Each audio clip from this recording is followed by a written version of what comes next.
तो अब करते हैं हम इसकी स्टिचिंग। पर पहले हम एक बार इसका नेक कट कर लेते हैं। तो मैंने यहाँ पे फ्यूजिंग पेपर को लिया है और उसको डबल फोल्ड करके रखा है। ऊपर सबसे पहले हम स्ट्रेट लाइन बनाएँगे और उसके नीचे आधे इंच पर एक लाइन बनाएँगे जो कि हमारा मार्जिन के अंदर जो जाएगा वो होगा। अब यहाँ पर हम नेक की लेंथ लेंगे जो कि है 7 एंड हाफ इंच, 7.5 इंच पर जो है वो एक मार्क करेंगे और उसके नीचे 1 इंच पर मार्क करेंगे, जो कि हमको एक्स्ट्रा चाहिए होगा। नेक विड्थ हमको चाहिए 3 इंच, तो हमने 3 इंच रख लिया और उसके आगे भी 1 इंच ले लिया है।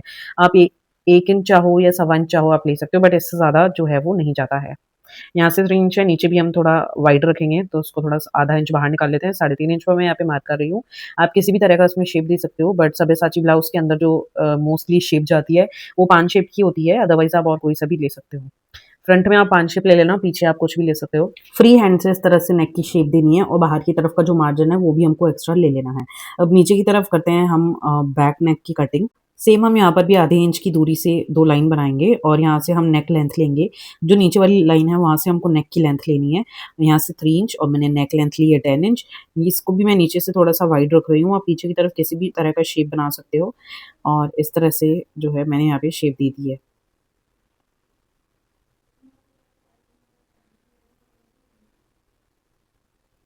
साइड से हम एक्स्ट्रा मार्जिन भी इसके अंदर ले लेंगे और इसको कट कर लेंगे। अब इसको सबसे पहले जो है आप अगर चाहो तो अलग से फैब्रिक पे इसको पेस्ट करके और उसके बाद में आप लाइनिंग फैब्रिक पे अटैच कर सकते हो और अगर चाहो तो आप डायरेक्ट इसको जो है लाइनिंग पर अटैच कर सकते हो और फिर आप इसको मेन फैब्रिक से स्टिच कर सकते हो। इस तरह से भी कर सकते हो। तो हम दूसरी साइड में भी जो है सेम शेप को ट्रेस कर लेंगे।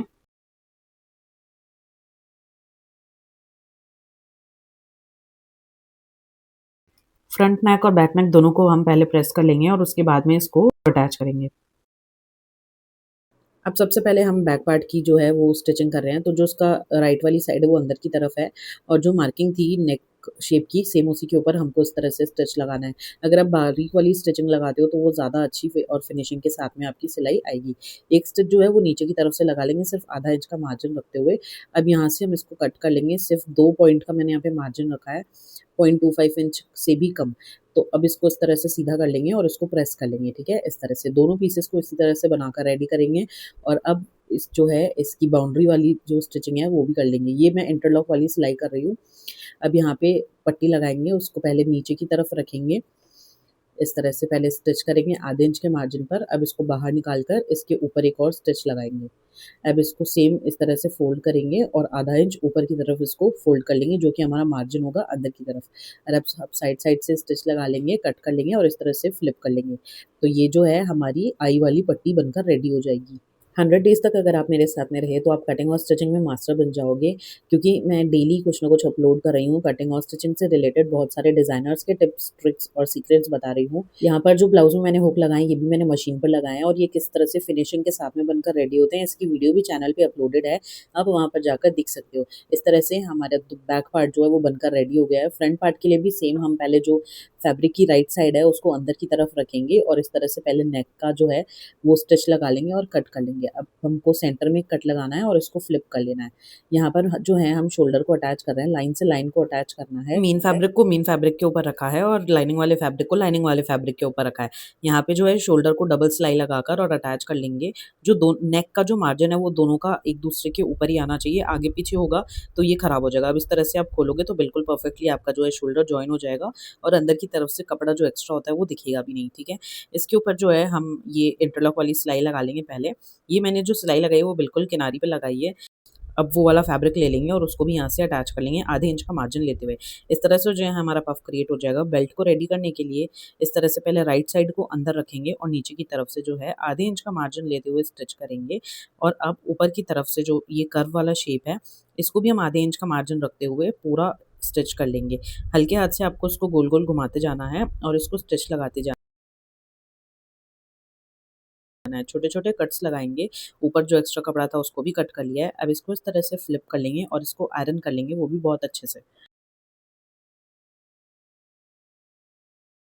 जो बेल्ट का पार्ट है इसको भी हम साइड से स्टिच कर देंगे। ये इंटरलॉक वाली सिलाई है जो कि ये खसकेगी नहीं स्टिचिंग के बाद में और जो धागे हैं वो भी नहीं निकलेंगे। तो हमने इसको आयरन कर लिया बहुत अच्छे से। अब हमें नेक में लेस अटैच करनी है, तो ये स्ट्रेट लेस है और जो नेक है हमारा वो कर्व है, तो उसके लिए हमको जो मशीन है उसका स्टिच का साइज़ बढ़ा देना है और जो इसका स्टार्टिंग वाला पॉइंट है ना लेस का, मशीन की सुई के पीछे इस तरह से आपको फिंगर रखना है और मशीन को चलाते जाना है। इस तरह से लेस के अंदर रिंकल्स बनेंगे और उसी से जो है कर्व शेप बनाने में ईज़ी रहेगा। आप यहाँ पे देख सकते हो कि इसमें रिंकल्स बन गए हैं और अब कर्व शेप भी बहुत ईज़िली इसके अंदर बन सकता है। तो अभी ये फ्रंट पार्ट हमने ले लिया है, लेस को ऊपर से थोड़ा-सा आधा इंच जितना फ़ोल्ड कर लिया है और इस तरह से धीरे-धीरे आपको पहले इसको घुमाते जाना है मेन फैब्रिक को और अपनी लेस को अटैच करते हुए जाना है। लेस का कलर जो है वो सिल्वर कलर का है, इसलिए मैंने व्हाइट कलर का थ्रेड चेंज कर लिया है। अगर आप सेम जो आपका ब्लाउज़ का कलर है सेम चलाते जाओगे तो लेस की लुकिंग ख़राब हो जाएगी। इस तरह से जो है मैंने नेक को बनाकर रेडी किया है। लेस की दोनों साइड से हमने स्टिच लगा लिया। अब बेल्ट को अटैच करने के लिए आप यहाँ पे पहले सेंटर वाले पॉइंट को इस तरह से रख लो और फिर पूरा जो है एक तरफ का स्टिच कर लो और फिर दूसरी तरफ का स्टिच करो। अगर इस तरह से आप बेल्ट को अटैच करते हो तो ये सेंटर पॉइंट जो है वो बिल्कुल सेंटर में आएगा, ऊपर-नीचे नहीं होगा। अब इसकी किनारी पर जो है हमको लेस को लगाना है। आप यहाँ पे कोई पतली लेस भी लगा सकते हो और मोटी लेस भी लगा सकते हो। दोनों की लुकिंग बहुत ही ज़्यादा अच्छी आती है। बस बात ये है कि थ्रेड का जो कलर है वो लेस से मैच होना चाहिए और लेस जो है वो फिनिशिंग के साथ लगनी चाहिए। इस तरह से जो है बनकर रेडी हो गया है फ्रंट पार्ट। अब स्लीव्स की कटिंग करने के लिए हम इसको इस तरह से फ़ोल्ड कर लेंगे बचे हुए कपड़े को और जो हमने ये कट किया था पेपर, मैंने इसको जितनी विड्थ चाहिए उतना ही फ़ोल्ड किया है ताकि साइड में से जो कपड़ा है वो बचे और हम आगे इसके टैसल्स वगैरह भी बनाकर और लगा सकते हैं। सेम जो मार्किंग हमने की है उसी के ऊपर हमको कट करना है, कुछ भी यहाँ पे कम ज़्यादा नहीं करना है। नीचे से सिर्फ़ मैंने थोड़ा-सा मार्जिन इसमें एक्स्ट्रा लिया है, वो भी जो इंटरलॉक का होगा उसके लिए। परफेक्ट स्लीव की कटिंग किस तरह से होती है जिसमें कोई झोल नहीं बनता, कोई कपड़ा नहीं खिंचता, कोई रिंकल्स नहीं बनते हैं, वो ट्रिक मैंने आपके साथ में पहले शेयर की हुई है वीडियोज़ के अंदर, आप चेक कर सकते हो। यहाँ पर जो है ये फिटिंग वाला जो मार्किंग है वो भी हम यहाँ पे लगा लेंगे इस तरह से। स्लीव्स में हम कोई बहुत ज़्यादा हेवी डिज़ाइन नहीं रख रहे हैं, सिर्फ लेस से इसको थोड़ा बहुत जो है वो डिज़ाइन कर रहे हैं। उससे पहले फ्रंट पार्ट की इस तरह से कटिंग कर लेंगे आधे इंच अंदर रखते हुए। आप चाहो तो जो फरमा है वो भी रखकर और कट कर सकते हो। हम यहाँ पे कट लगा लेंगे जिससे हमें पता रहेगा कि फ्रंट वाली साइड कौन-सी है। तो सबसे पहले मैंने इसकी जो राइट साइड है उसको अंदर की तरफ रख लिया है और आधे इंच पर इस तरह से पहले स्टिच कर लेंगे। अब ऊपर करके जो मार्जिन वाली साइड है लाइनिंग के ऊपर, वहाँ पर एक स्टिच लगाएँगे, जिससे कि कपड़ा जो है वो बाहर की तरफ नहीं आएगा।